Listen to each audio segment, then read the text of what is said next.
kizo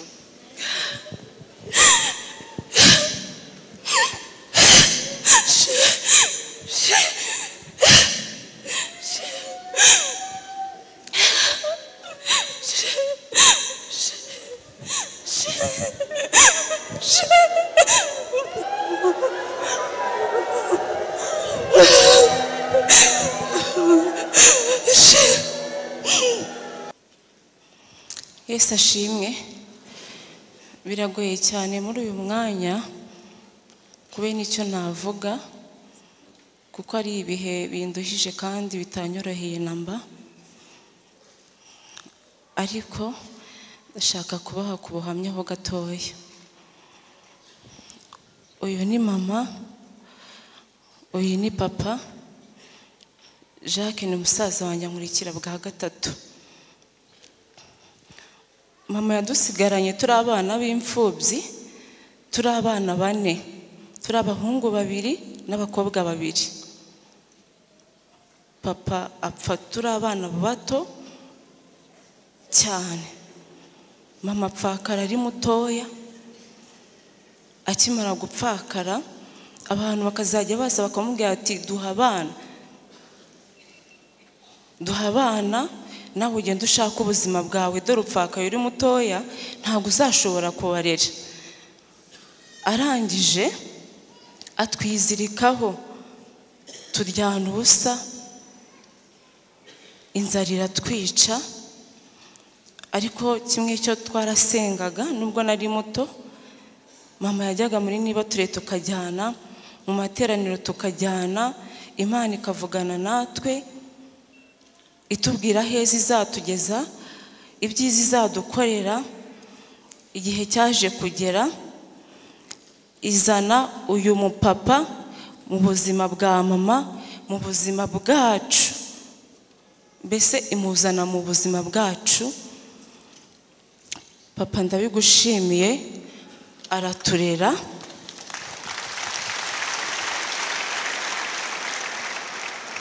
Niyo mpamvu mwita papa kuko yakoze ibikomeye. Imana iramukoresha, yarura mama, aratwarura. Ntiyavuga ati byibuze ndakujyana wenyine, ahubwo atujyana na mama, mbese twese aradufata, twara mama n'abana twese aradutwara. Amagambo ari menshi, badashaka yuko adutwara. Byari gukunda yuko yari kudusiga tukagenda tukandagara tukabimbobo ku muhanda. Mama nawe ndamushimiye yuko yatubereye umubyeyi. Mama warakoze, watubereye byose mu gihe wari umarije gupfakara, bakumva amabwire y'abantu. Imana ibakorera ubukwe bwiza bw'umugisha hano ku Muhima kuri paruwase. Abana yareze yabyaye turamwambarira, mbese Imana irahaseruka. Nshimiye Imana yahaserutse, niyo mpamvu uno ari umubyeyi. Ngo rero igihe cyaje kugera nkuko babivuga, Gasheri aza kunsaba mu mugabo ukize kuko wacu twari dukennye kugira ngo nzagire ikintu nzamarira iwacu. Ariko siko Imana yari yabishatse muri uwo mwanya. Uko dutekereza cyangwa se uko twibwira ntabwo ari uko Imana yo mu ijuru yibwira. Yo itureberera, ireba imbere hazaza, niyo dutekerereza. Ubukwe bwaje kuba, ababyeyi baranshyingira, njyana n'umugabo wanjye, turagenda twiga amashuri y'ubukene, amashuri y'inzara. Twibitseho nzayimana, nzakugirira neza, nzabagirira neza. Imana igenda iduha amasezerano. Haleluya. Abantu mube yaradutunze njye n'umutware wanjye, twarakundanaga bimwe nashobora kubasobanurira. Umunsi ku wundi twabwiranaga, twavugaga ko dukundana, nkamubwira Shiri ndagukunda, nawe akansubiza ndagukunda. Umunsi ku wundi. N'umunsi ataha twarabibwiranye, ava muri uno mubiri, turatsindagizanya. 2019 nibwo twabonye neza y'Imana muri corona, muri covid, aho tudakeka ibisubizo niho Imana yo ibikura. Ahantu hatari inzira niho hahandi Imana ica inzira. Haleluya. Muri covid Imana yadukoreye ibikomeye, nibwo twatunzemo imodoka ebyiri. Muri covid nibwo Imana yatwubakiyemo inzu ya miliyoni 100. Iwacu ntabwo hasuzuguritse,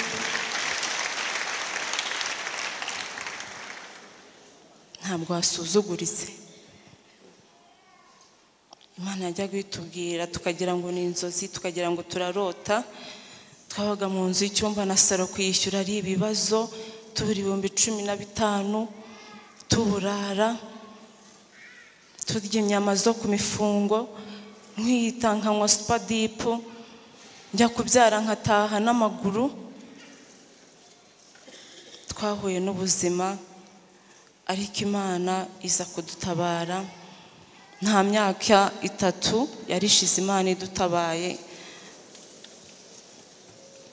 Turi mu nzu yacu, turya ku manywa na nijoro. Imana ishobora kunyambika bazi ya 200, spare ya 200, isakoshi nifuza, urukweto nifuza.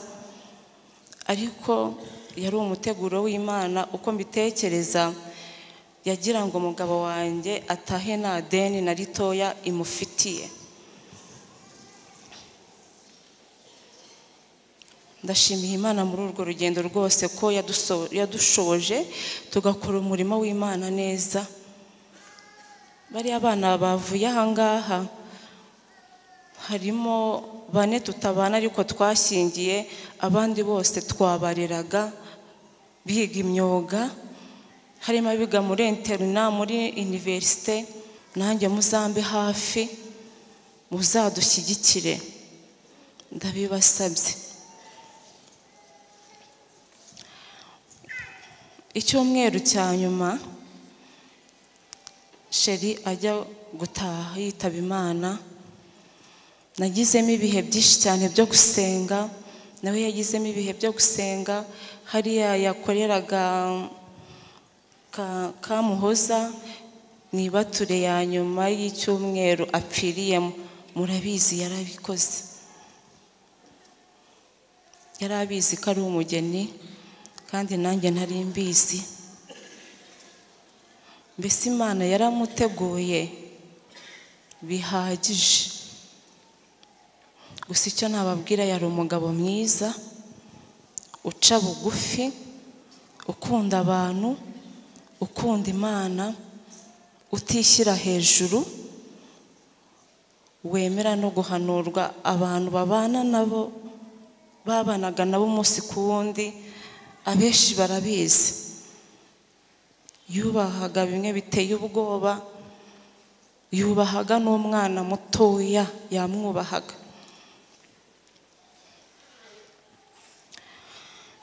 Ajya gutaha rero mu cyumweru cya nyuma ku wa 3, nagiye gusenga kuko yitabye Imana ku wa 4. Navuye gusenga njya kwirirwa kwa mama.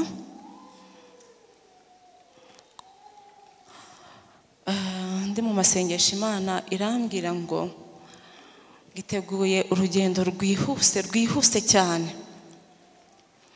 Ariko yongeraho ijambo ngo kandi rw'umugisha. Ikindi cya kabiri irambwira ngo hari ubugingo ifashe ikuye ahantu yibuteretse ahandi. Imvugo y'Imana iratangaje mw'abantu. Ubwo muri uwo munsi niriwe nacitse intege, murabyumva. Naje kuva mu rugo mu masaha 9, njya kumutegurira kugira ngo ajye kuzana abo bashyitsi bari baturutse Bugande, aho yakoreye impanuka. Bari bavuye hanze muri Amerika baca muri Uganda. Abo bose uko bari 4 bose barapfanye bitabye Imana. Donati niwe wapfuye bwa nyuma, nawe tuzamushyingura ejo ku wa 4. ejo bundi kuwa kane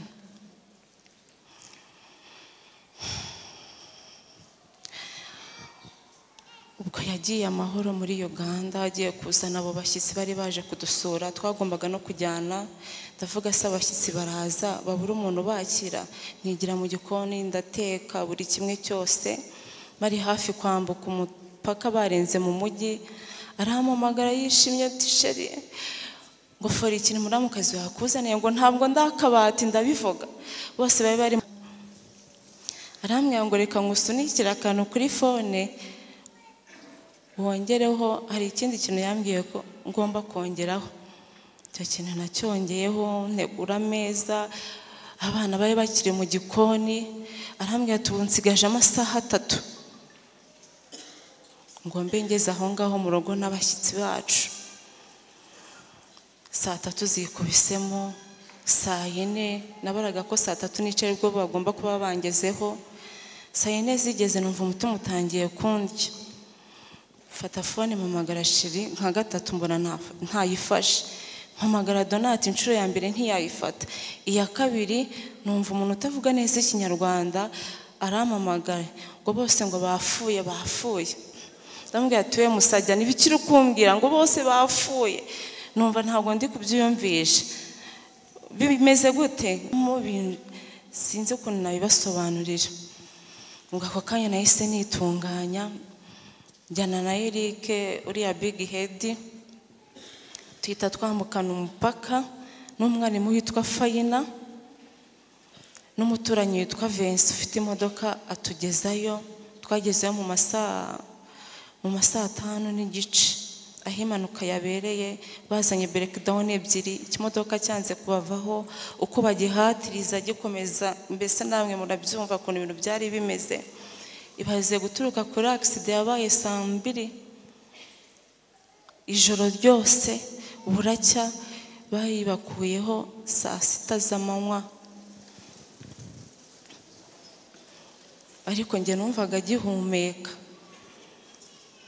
Nkabwira big head genda urebe, ndabizi ndaracyahumeka, genda urebe. Agiye aravuga ati mama papa byarangiye. Ubwo kubakuramo byabaye ngombwa ko batemagura imodoka barayishwanyuza, n'undi yari yarangiye babakuramo. Muri Uganda ndashimira umugabo Imana yohereje, araza aradufasha, ibintu bigenda neza. Turara tuzanye umubiri tugeza Kacyiru. Ndashimira rero abantu mwese mukimara kumva ino nkuru, mwambaye iruhande, mwamfashe aho narindi gutonekara, mwamfashe ku mugongo. Hari inkuru umuntu yumva agacura injereri agatetira bidashira. Abanyeshuri mwigomye amandazi yanyu, na n'uyu munsi muracyari kunyohereza ku mafaranga. Abantu bo hanze mukora ku mufuka wanyu munyohereza. Abinaha ndabashimiye. Mbese kuba muri aha ngaha natunguwe, byandemeye andi mashimwe. Ndabonye yuko ntari njyenyine. Urubyiruko muri iryo joro bikimara kuba bahise bansangayo. Twari turi kumwe aho twari twicaye ku muhanda paka kugeza umubiri hariya kuri morgue Kacyiru. Ikindi cyanshimishije, banyura no muri VWT bangeza mu nzu. Imana ibampera umugisha, ibampera umugisha nyinshi cyane utagabanyije. Murakoze cyane sheri, ari agaciro kuri njyewe.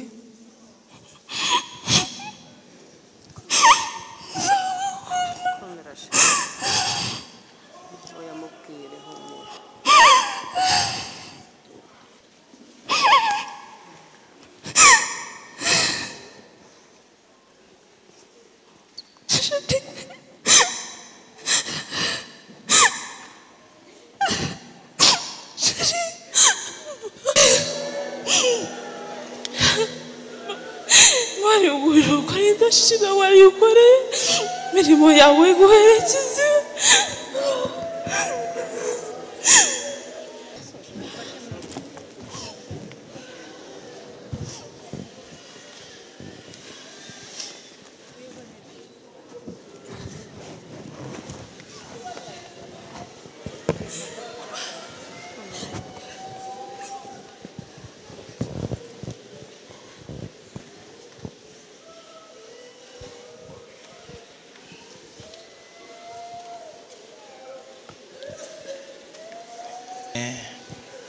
Reka babwire amazina yajye kwicara twivugire Yesu, ubundi tuze twumve ibigoma byanyu mwana.